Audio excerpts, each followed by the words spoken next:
It's March the 17th, in AD 73.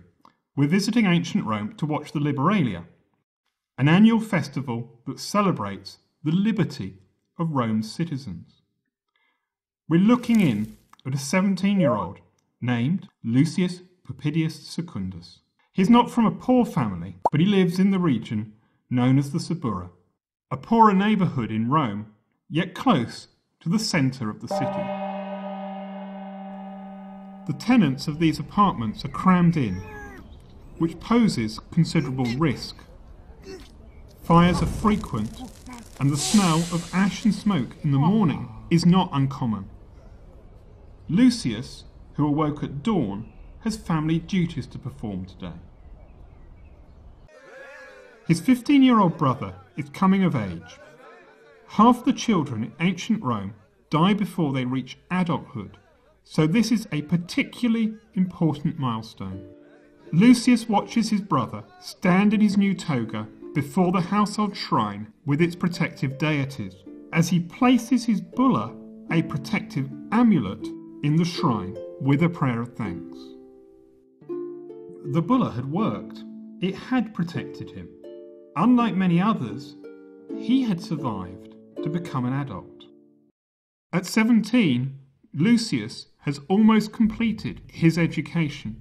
He has learned to speak well, make public speeches, and how to read and write both Latin and Greek.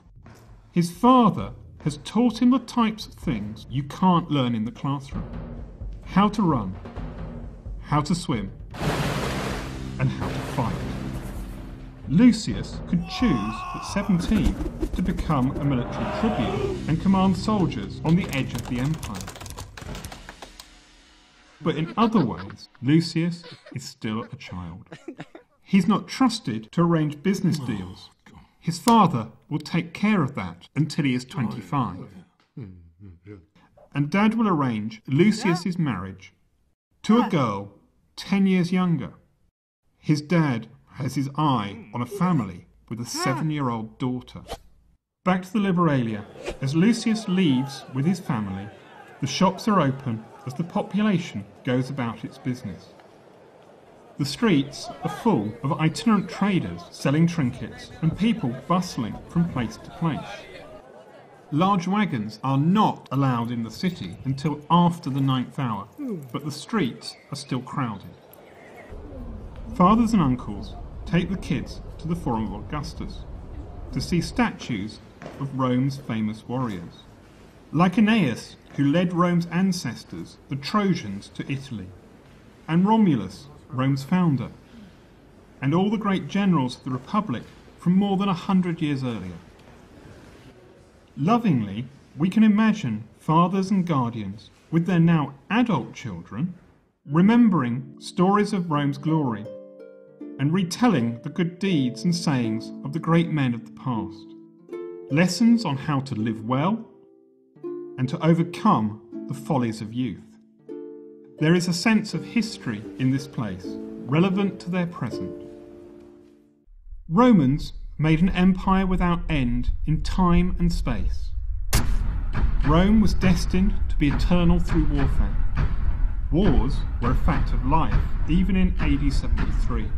There are campaigns in the north of England and into Scotland, to the north of the River Danube into Romania, and on the frontier between Syria and Iraq to the east.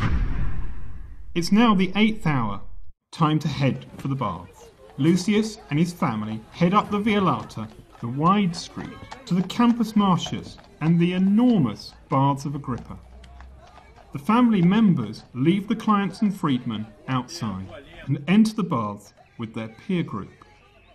Baths have changed from dark steamy rooms to light ones.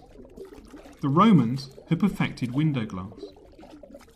Everyone moves from the cold room to the tepid room and to the very hot room.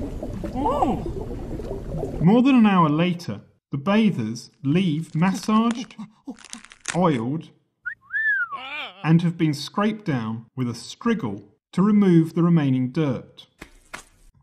At the 9th hour, 7 hours after they left home, the men return for a celebratory dinner.